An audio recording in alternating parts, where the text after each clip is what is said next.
Alors nous sommes avec Sophie de Rênal. Sophie, bonjour. Vous allez nous présenter aujourd'hui les 4 tendances que vous avez identifiées pour le futur des marques de distributeurs. En fait, 5 tendances fondamentales dans l'alimentaire aujourd'hui, c'est la praticité, le plaisir, la santé, la naturalité et bien sûr le développement durable.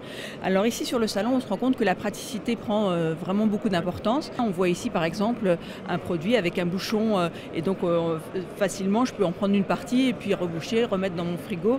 Il faut que ce soit facile à consommer aussi, éventuellement des produits nomades et puis à recycler derrière. Donc on voit là que c'est un packaging vraiment idéal pour ça. Dans la tendance plaisir, une des sous-tendances qu'on voit en ce moment, c'est vraiment une tendance au métissage. Là par exemple, on a un produit au Morito. Le Morito on connaît. C'est un cocktail plutôt. Voilà, c'est un cocktail à boire avec modération évidemment.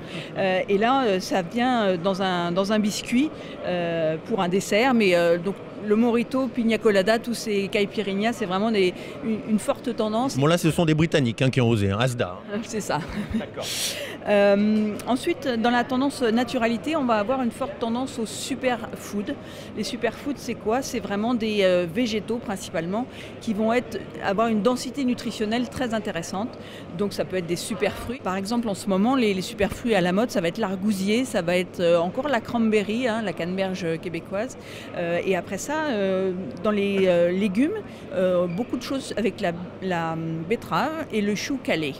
Donc vous avez ici par exemple des produits comme une entrée avec un bout de fromage de chèvre dessus, et donc ça c'est à base de betterave. Après ça vous avez des super graines aussi comme la graine de chia ou le quinoa ou des choses comme ça qui sont très, très tendance. C'est vrai qu'il y a un côté un peu dans cette tendance superfood, soit d'être très exotique, comme la goji berry des hauts plateaux du Tibet ou comme l'açaï de la forêt amazonienne, soit au contraire très dans la terre, très agricole, donc la betterave par exemple, mais ça peut être en ce moment beaucoup les légumineuses, donc les lentilles, les pois cassés, les pois chiches. Et là on voit par exemple un produit à base de haricots. J'imagine que tous ces produits évidemment s'adressent pas mal au marché des végétariens, mais pas seulement.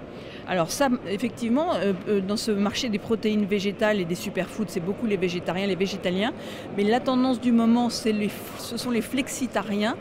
Alors, les flexitariens. Qu'est-ce que c'est? Nouveauté. La nouveauté. Le flexitarien, c'est en fait quelqu'un qui va réduire sa consommation de produits animaux, de viande notamment.